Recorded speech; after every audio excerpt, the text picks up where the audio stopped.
Taong 1963, sa isang liblib na baryo sa kabundukan ng Bukidnon, may kwentong kumalat na hanggang sa mga karatig probinsya, isang kwento na hindi basta-basta pinaniniwalaan noong una.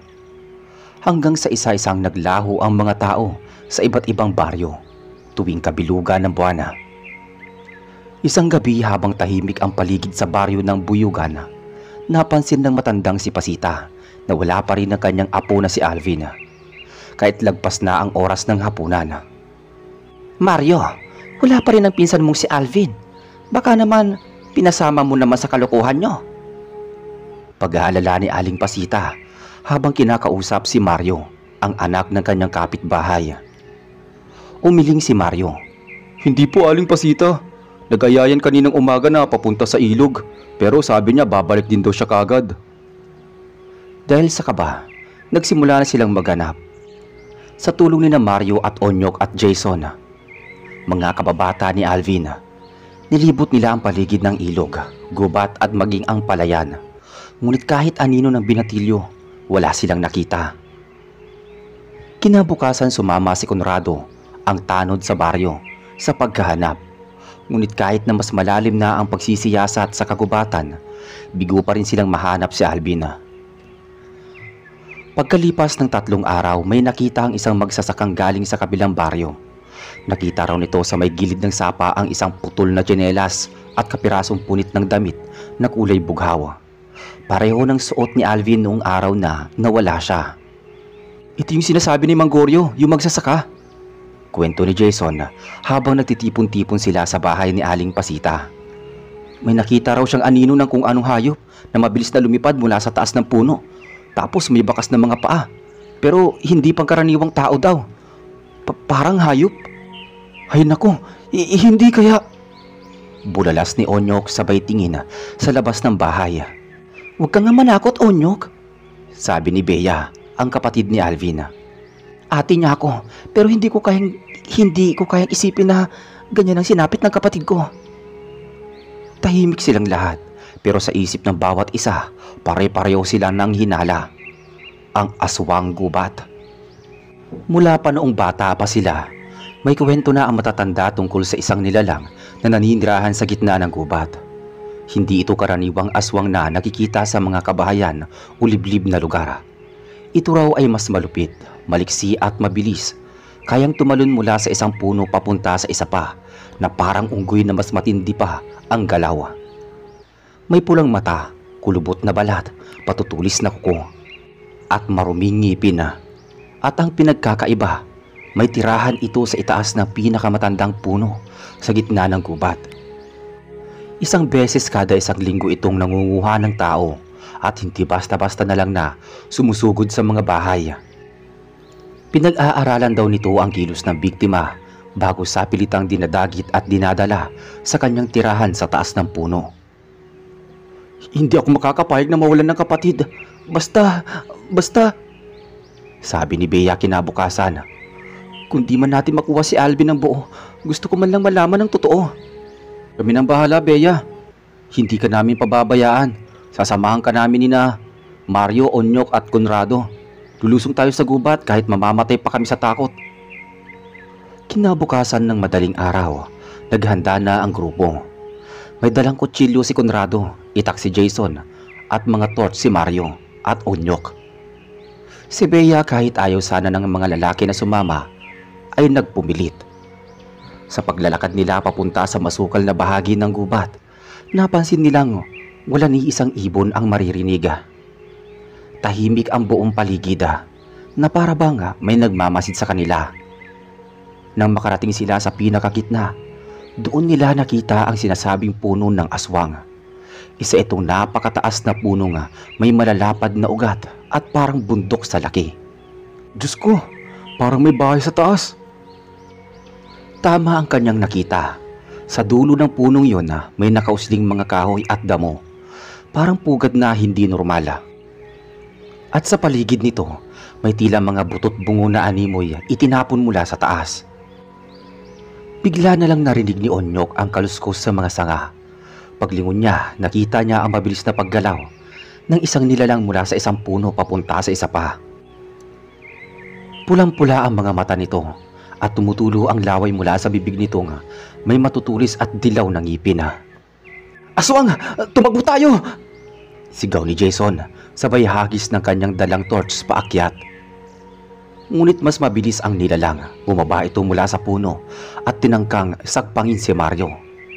Mabuti na lang at nasalag ito ni Conrado gamit ang itak, kaya't umatras ang nilalang at muling tumalon pabalik sa puno. "Teka lang, dali, dito sa likod ng ugat," sabi ni Bea, habang kinakaladkad si Mario na napilayan sa pagkakatumba. Sa likod ng puno natagpuan nila ang isang maliit na lungga na may mga nabubulok na sapatos, sinturon at punit na damit. Isa sa mga ito ang natukoy ni Bea. Kay Alvin nga. "Hindi ako aalis dito hanggat hindi ko nalalaman kung patay na ba siya o hindi pa," umiiyak na sabi ni Bea. Nagpa siya ang grupo na mag-abang. Gagawa sila ng bitag sa ibaba ng puno at muling babalikan kinabukasan na may mas matibay na armas. Ibinahagi nila ito sa kapitan ng baryo, pero katulad ng inaasahan, natakot ang karamihan. 5 lang silang bumalik doon. Sina Jason, Mario, Onyok at Conrado at si Bea. Naglagay sila ng tinik sa paligid, trapal na may patibong at mga langis sa sanga para hindi makakapit ang aswang. Kinagabihan, sa dilim ng buwan, narinig nila ang isa na namang mabilis na galaw sa taas ng puno. Mabilis ang galaw ng aswang gubat habang palipat-lipat ito sa mga sanga sa taas ng punong kanilang binabantayan. Ang mga sangay gumagalaw kahit walang hangin. Ang tunog ng paggalaw ng balat nito ay parang tuyong dahon na ginusot-gusot. Dumidilim ang paligid at tila nabalot ng masangsang na amoy ng bulok na laman ang hangin. "Tahimik lang," bulong ni Conrado habang nakahawak ng mahigpit sa kanyang itak. Pumulupot sa puno si Jason. Pinikit ang mga mata at hinawakan ang hawakan ng kanyang dalang sibat. Nakaluhod naman si Mario sa likod ng isang ugat. Tangan ang isang lampara na halos mamatay-matay na ang apoy. Si Bea, bagamat nanginginig, ay pilit na pinipigil ang luha habang nakayuko sa mga tuyong dahon. Napansin ni Onyok na unti-unting bumababa ang nilalang. Dahan-dahan itong gumagapang pababa sa katawan ng punong kahoy. Tila amoy na amoy nito ang mga tao sa baba. "Teka lang, parang may buhat siya," pabulong ni Onyok kay Conrado. Lahat sila napatitig sa nilalang. Totoo nga, may dala itong katawan ng tao. Payat na lalaki, sugatan, duguan na ang muka at halos wala ng malay. Punit ang suot nitong bughaw na kamiseta. Si Alvin. "Alvin!" bulalas ni Bea habang papalapit ito sa puno. "Wag, teka lang," sigaw ni Conrado pero huli na. Tumakbo si Bea papalapit sa ugat ng puno. Napalingon ang aswang gubat. Kumislap ang mapupulang mga mata nito sa dilima. Binitawan nito ang katawan ni Alvin na nahulog sa sanga, pero hindi tuluyang bumagsak. Nasalo ito ng mas mababang sangang may mga damo. Mabilis na tumalon pababa ang aswang. "Bea, takbo na!" sigaw ni Jason. Nagkagulo habang kinukuha ni Mario ang katawan ni Alvin mula sa sanga. Hinarap ni Conrado at Jason ang aswang na dumapo sa lupa. Maliksi itong sumugod kay Jason. Kumalabog ang lupa sa lakas ng pagtalo nito. Naipasok ni Jason ang sibat sa gilid ng tiyan ng aswang, ngunit hindi man lang ito umungula. Pinilas ng aswang ang sibat. Itinapo ni Jason palayo at hinabol si Conrado. "Dito ka, hayop ka!" sigaw ni Conrado sabay hagis ng itak. Tumama ito sa balikat ng aswang, ngunit agad din itong napunit sa marurumi nitong kuko. Duguan ang braso ni Conrado pero nanindigan siya. Sumigaw si Mario. "Nakuha ko na si Alvin! Umalis na tayo!" "Hindi kami aalis hanggat hindi ito tapos," sabi naman ni Jason na bumangon mula sa pagkakahulog. Inihagis ni Onyok ang isa pang sulo at tumama ito sa katawan ng aswang. Nagliyab ang tuyong buhok at balat nito. Napasigaw ito sa unang pagkakataon, isang malalim at nakabibinging ungol na parang halong sigaw ng bata at hayop. "Ayan, sunugin pa natin!" sabi ni Mario. Napalitan ng sulo at itak ang grupo habang ang aswang ay pilit na umaakyat pabalik sa puno, pero mabilis silang nakasunod. Sa pagkakataong ito, si Conrado ang nakasaksak ng itak sa likod ng nilalang, pati sa leeg. Bagsak ang aswang sa lupa. Nagkikisay ito habang nilalamon ng apoy ang balat nito. Habang nababalot ito ng apoy, tumambad ang tunay na anyo nito. Wala na ang itsurang hayop. Isa itong matandang babae, kulubot ang balat at nakabuka ang bibig na may maitim na ngipin. "Nanay niyo ba yan?" Sarkastikong tanong ni Onyok habang tumatakbo palayo sa nasusunog na katawan. Hindi na sila nag-aksaya ng oras. Bitbit si Alvin, tumakbo sila pabalik sa baryo. Pagkarating nila sa bayan ng Bayugan, mabilis silang sinalubong ng mga taga-barangay. Si Alvin ay agad na dinala sa bahay ni na Aling Pasita. Buhay pa siya pero mahina ang pulso. "Anak ko, Alvin!" Umiiyak na sambit ni Aling Pasita habang hawak-hawak ang kamay ng kanyang apo. "Hindi siya kumain ng 3 araw. Tinago lang siya sa pugad," kwento ni Jason. "Buhay pa siya pero matagal bago makabangon. Ang importante, buhay siya at tapos na ang pananakot," sabi ni Conrado habang pinupulasan ng benda si Bea na nasugatan sa hita. Kinabukasan pumunta ang kapitan ng baryo kasama ang ilang tanod sa lugar ng puno. Wala na ang katawan ng aswang, abo na lang ang natira, ngunit naroon pa rin ang pugad na puno ng buto at baho. Nagpasya ang mga tao na putulin ang punong yon gamit ang mga itak at palakola. Tinaga nila ito buong araw bago magtakip silim, bumagsak ang dambuhalang punong kahoy na naging pugad ng kasamaan. "Simula ngayon, bawal na ang sinumang bata o matanda na gumala sa kagubatan, lalo na't mag-isa, lalo na sa gabi." Hindi na naulit ang pagkawala ng mga tao sa lugar, ngunit bawat taon tuwing anibersaryo ng pagbagsak ng punong yon, laging may naririnig ang mga taga-barangay na may hinang kaluskos sa gilid ng kagubatan. Sabi nila, may naiwan pa raw. Sabi ng iba, may susunod na papalit. Pero sa puso ni na Bea, Jason, Mario at Onyok at Conrado, sapat na ang naranasan nila. Hindi na kailanman muli nga binanggit ang tungkol sa gabing yon, maliban na lang kung tinatanong ng mga apo nila. Sa tuwing naaalala ni Bea ang kapatid niyang si Alvin, hindi niya maiwasang mapaluha. Hindi dahil sa takot, kundi sa pasasalamat. Makalipas ang 3 linggo mula nang iligtas ni na Conrado, Jason, Mario at Onyok at ni Bea itong si Alvin sa bahay ng aswang sa puno. Unti-unti nang bumalik sa normal ang buhay ng mga tao sa baryo ng Bayugan. Pero kahit natahimik na muli ang paligid, hindi pa rin lubos na mapanatag ang kalooban ng mga taga-barangay. Si Alvin ay nakaratay pa rin sa baniga, payat na payat at halos hindi pa rin nagsasalita.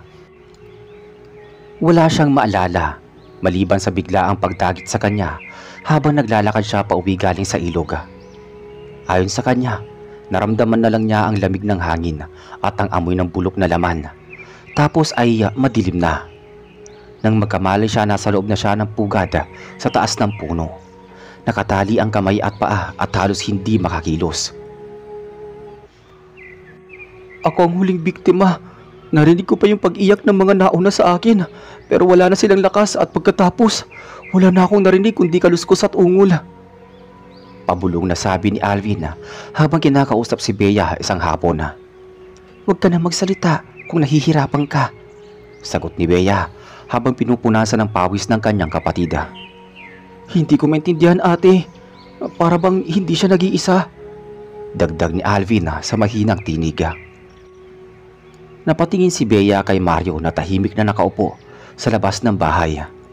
"Anong ibig mong sabihin?" tanong ni Bea. "May naririnig akong ibang boses eh. Parang bata, parang matanda pero hindi galing sa kanya. Parang may mga nakatira pa sa taas ng puno pero hindi sila tao." Napalunok si Bea. Naisip niyang baka epekto lang ito ng trauma ni Alvin. Pero hindi niya rin lubos na masabing imahinasyon lang ang lahat.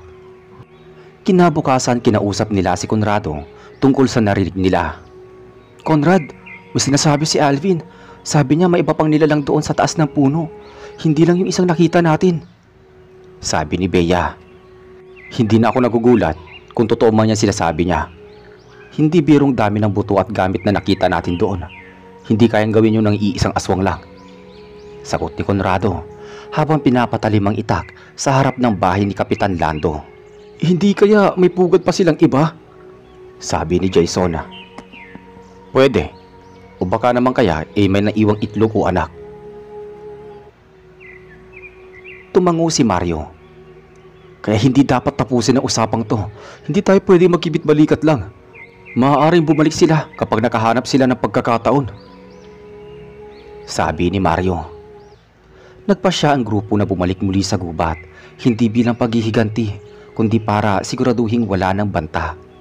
Gamit ang mas malalakas na flashlight, mas matibay na itak at sulo, pumasok silang muli sa kagubatan, isang hapon bago lumubog ang araw. Pagkarating nila sa dating pwesto ng pugad ng aswang, inikot nila ang lugar. Wala na ang pugad, ngunit nananatili ang baho ng patay na hayop. May mga bakas pa ng sinunog na balat at kalansay sa lupa. Dito natin siya sinunog, di ba? Pero tingnan nyo to. Itinuro ni Conrado ang isang pilas ng bagong sanga na tila pinutol kamakailan lang. Bagong tapak na maliliit na paa ang nagmarka sa lupa. Hindi ito kagaya ng paa ng hayop. Malalaki ito para sa hayop, ngunit maliit lang kung ikukumpara sa tao. Anong klaseng bakas to? Tanong ni Jason. Hindi ito sa atin. Walang batang ganito kalalim ang bakas ng paa. Sagot ni Mario. Naglakad sila paakyat sa isang maliit na burola na may mga lumang puno. Sa likod ng isa sa mga punong iyon, may nakita silang maliit na lungga. Lungga na may nakasabit na tuyong balat ng hayop, balat ng tao, at mga munting buto. Ano to? Tanong ni Onyok habang sinusuri ang paligid. Bigla silang napalingon na nang makarinig ng kaluskos sa likod ng mga palumpong. Tumalon si Jason, tinutok ang flashlight at tumambad sa kanila ang isang batang mukhang tao pero may mahahabang kuko at pulang mga mata. Hubad ito, may kulay ang abong balat at kumaripas ng takbo sa taas ng puno. Bata nga, pero aswang! Sabi ni Bea. Hinabol nila ito ng flashlight ngunit mabilis itong nawala sa mga sanga. Sa itaas ng isa sa mga puno, may nakita silang maliliit na nilalang, nakadapa at tila nagmamasid sa kanila. Tatlo sila, iba-iba ang laki, pero pareho ang itsura. Kulubot, mahaba ang kuko at may matatalim na ngipin. Mga anak ng aswang mga yan, sabi ni Conrado. Bigla silang nilusob ng isa sa mga ito. Napasigaw si Onyok. Dumarating na sila! Tumama ang nilalang kay Mario at tinangkang kagatin ang leeg nito. Ngunit mabilis na naitulak ni Jason gamit ang kanyang sulo. Nagsisigawan na ang buong grupo habang sunod-sunod na lumulusob ang tatlong batang nilalang. Pinagpapalo nila ito ng sulo at itak. Isa sa mga aswang na bata ay natamaan sa leeg at tumalsik pa atras. Nabalot ng apoy, ang dalawa ay tumalon palayo sa mga sanga.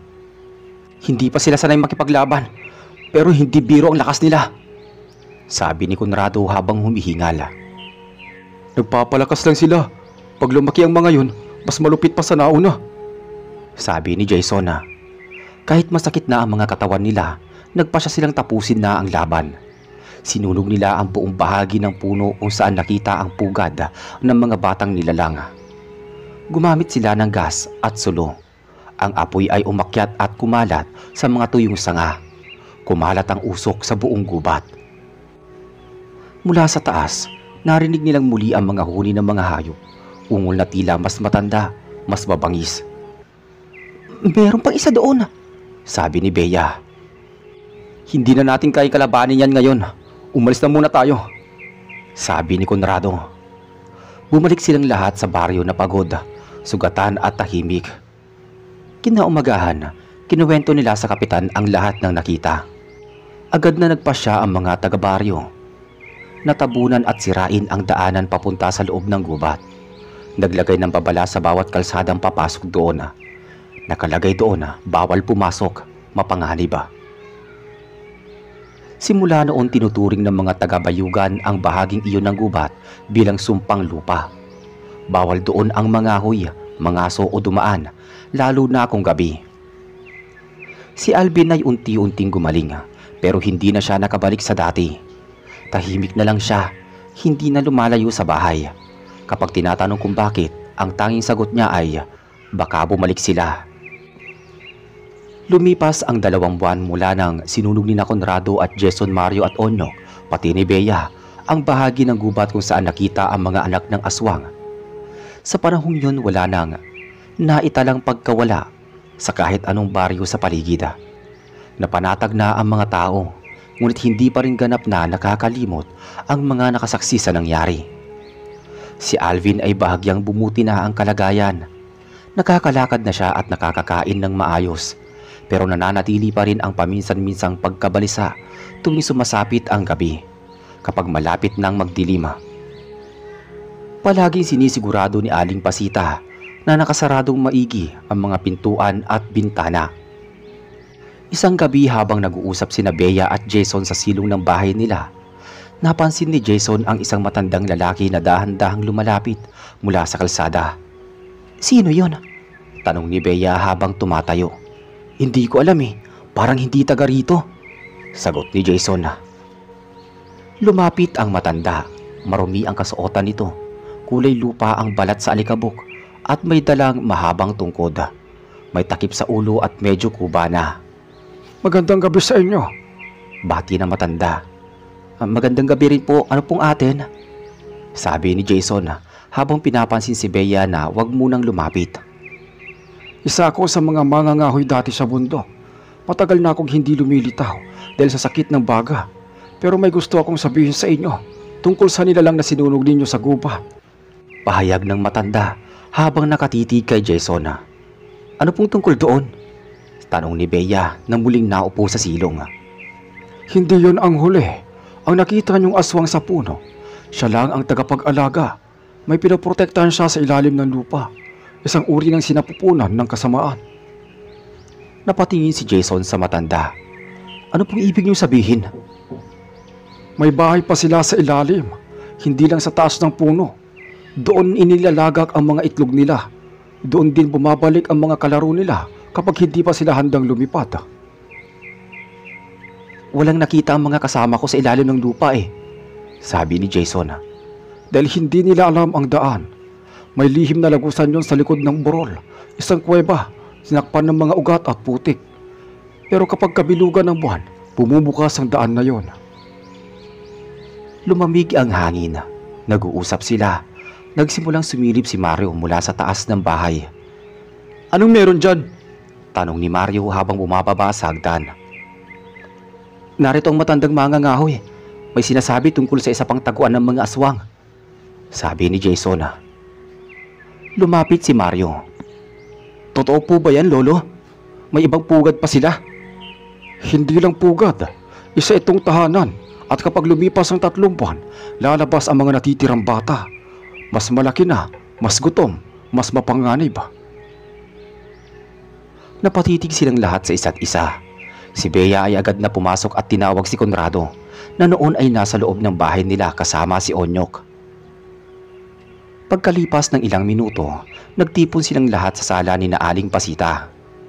"Kung totoo man yan, hindi tayo pwede maghintay pa," sabi ni Conrado. "Saan eksaktong lugar ang tinutukoy mo, Lolo?" tanong ni Onyok. "Sa likod ng 2 burol, may malapad na puno na parang napuputol sa gitna. Doon nyo makikita ang nakaumbok na lupa. Sa ilalim nun, nandoon ang lagusan." Kinabukasan ng madaling araw, nagtungo ang grupo kasama ang matanda. Sina Conrado, Jason, Mario, Onyok at si Bea. Bumuo ng grupo. Naiwan si Alvin sa bahay kasama ni Aling Pasita. Habang binabaybay nila ang landas papunta sa likod ng gubat, naramdaman na naman nila ang kakaibang katahimikan. Walang huni ng ibon, walang kaluskos ng damo. Tila humihinga ang paligid pero walang tunog. Pagdating nila sa 2 burol, agad nilang nakita ang sinasabi ng matanda. Isang punong patay na ang kalahati at ang ilalim nito may umbok na parang pinatungan ng lupa. Sinimulan nila itong hukayin gamit ang kanilang mga kamay at itak. Pagkalipas ng ilang minuto, tumambad ang isang butas na may amoy na bulok na maasim na laman. May hangin na galing sa loob, mainit at mabigat. "Dito na nga yan," bulong ni Conrado habang iniilawan ang loob gamit ang flashlight. Isa-isang bumaba ang grupo sa makipot na lagusan. Madulas ang lupa at puno ng maliliit na ugat. Sa bawat hakbang, mas lalong lumalalim ang dilim at ang amoy ay lalong nagiging masama. Pagdating nila sa dulo ng lagusan, nakita nila ang isang maluwag na silid sa ilalim ng lupa. May mga itim na itlog na kasing laki ng bungo ng tao. Nakaayos sa gilid ng mga ugat, may mga nilalang na parang uod na gumagapang sa pagitan ng mga itlog. "Diyos ko!" bulong ni Bea habang tinatakpan ng ilong. "Hindi pa sila buhay, pero oras na mabuo yan, wala na tayong ligtas," sabi ni Jason. Nagpasya si Conrado. "Sunugin na natin to ngayon na," sabi niya. Nagbuo sila ng dalang langis at sinindihan gamit ang sulo. Isa-isa nilang pinagsusunog ang mga itlog at umalingaw-ngaw ang sigaw ng kung anong nilalang mula sa kailaliman ng kuweba. Parang isang inang nawalan ng anak. Maya-maya pa, biglang lumindol ng bahagya. Nagbagsakan ang ilang bahagi ng kisame ng kuweba. Tumakbo na sila paakyat habang nagpapatuloy ang pagyanig. Paglabas nila sa lagusan, biglang bumulusok mula sa likod ng burol ang isang nilalang na mas malaki pa sa nakita nilang aswang gubat noon. Matandang lalaki ang itsura. May mahahabang kuko at nakalawit ang dila na maitim at basa ang dulo. "Takbo tayo! Takbo!" Naghabulan sila sa gubat. Tumalon si Jason sa isang ugat at sinaksak ng sibat ang hita ng nilalang. Napatras ito pero sumugod muli. Nagpupul si Bea ng apoy gamit ang kanyang dalang sulo at natamaan ang dibdib ng nilalang. Sumigaw ang nilalang sabay takbo papalayo. Hindi na sila humabol, pabilis silang bumalik sa baryo. Pagdating nila roon, ikinuwento nila ang lahat kay Kapitan Lando. Agad na tinawag ang lahat ng tanod at sinimulan ang pagbabantay sa buong baryo tuwing gabi. Mula noon tuwing sasapit ang kabilugan ng buwan, doble bantay ng mga tao. Hindi na naulit pa ang pangunguha. Pero ang gubat sa likod ng burol ay nananatiling tinatawag ng mga taong bilang bahay ng laman. Si Alvin, bagamat hindi na muling gumagala sa labas ng baryo, ay naging tahimik na saksi sa lahat ng pangyayari. Si Bea, Jason, Mario, Conrado at Onyok, sila ang naging tanod ng katahimikan ng bayugan. At kahit tahimik ang gabi, may mga oras na naririnig silang kaluskos sa kagubatan. Kaluskos na tila paalala na hindi pa tapos ang laban. Makalipas ang isa pang buwan mula nang sunugin ni Conrado, Jason at Mario at ni Bea ang lagusan ng mga itlog ng aswang, nanumbalik na muli sa dating katahimikan ang baryo ng bayugan. Hindi na naulit ang pagkawala ng mga tao at maging ang mga matatanda sa paligid ay tila nabunutan ng tinig. Ang dating malamlam at puno ng kaba na gabi, ngayon may liwanag na mula sa kuryenteng pinakabit ng munisipyo bilang dagdag proteksyon sa baryo. Nagkusa ang mga residente na magbantay tuwing kabilugan ng buwan, dala ang mga sulo at armas na gawa sa kawayan at bakal. Si Alvin, kahit hindi muling bumalik sa gubat, ay nagpatuloy sa kanyang tahimik na pamumuhay. Nagsimulang tumulong sa taniman ng kanilang pamilya at nagbabantay sa mga hayop nila sa bakuran. Si Bea na may naging aktibong bahagi ng barangay tuwing may mga pulong tungkol sa seguridad ng lugar. Sina Jason, Mario at Onyok ay paminsan-minsang bumabalik sa bundok para mangahoy. Ngunit hanggang sa gilid lang sila, hindi na muling sinubukang tumawid sa ikalawang borola. Si Conrado, kahit matanda na, ay nananatiling tanod, tahimik ngunit matataga. Isang gabi habang sabay-sabay na nagbabantay sina Mario at Jason, malapit sa silong ng barangay hall, napansin nila ang isang batang umiiyak sa may kalsada. "Hoy, sino yan?" tanong ni Jason habang hawak ang flashlight. Nilapitan nila ang bata, hubad ang paa, May suot na lumang duster at puno ng alikabok ang katawan at nanginginig sa lamig. Anong pangalan mo, iho? Tanong ni Mario. Ngunit imbis na sumagot, napatingin lang ito kay Jason. Mapupula ang mata at may mga maliliit na hiwa sa braso. Bago pa sila makapagsalita, biglang tumakbo ang bata papasok sa madilim na daan patungo sa gubat. Nagkatinginan ang dalawa. Teka, hindi normal na bata yun Sabi ni Jason. Hindi na natin hahabulin. Alam na natin kung anong klaseng panganib ang meron sa gubat na yon. Sabi ni Mario. Kinaumagahan, ibinalita nila ito kina Conrado at Bea. Agad silang nagpulong at nagpasya na dagdagan ang mga bantay, lalo na sa bahagi ng daang papasok sa gubat. Ang masama niyan, baka nakaligtas na ang mga itlog o baka may ibang nilalang na nasa ilalim pa ng lupa. Sabi ni Conrado na may edad na. Ang mahalaga, alam na natin kung paano lumaban. Hindi na tayo tulad ng dati na takot sa dilim. Sagot ni Bea. Mula noon naging aral na sa buong baryo ng Bayugan ang karanasan nila. Itinuro sa mga kabataan ang mga naging pangyayari, hindi para takutin, kundi para ihanda. Ipinasa sa bawat henerasyon ang babala na sa kabila ng kagubatang tahimik, may mga nilalang paring naninirahan na hindi dapat basta-basta galawin na. Sa bawat lugar na ating ginagalawan, may mga bagay na hindi basta-basta nakikita ng mata. Minsan ang tunay na panganib ay tahimik, nagkukubli at nag-aabang. Sa harap ng takot ang pagtutulungan, tapang at malasakit sa isa't isa, ang sandatang kailanmay hindi mapapantayan. Sa isang komunidad na nagkakaisa, kahit gaano pa karahas ang dilim, kaya itong labanan ng liwanag. Maraming salamat po sa inyong pakikinig. Kita-kits sa susunod na kwento.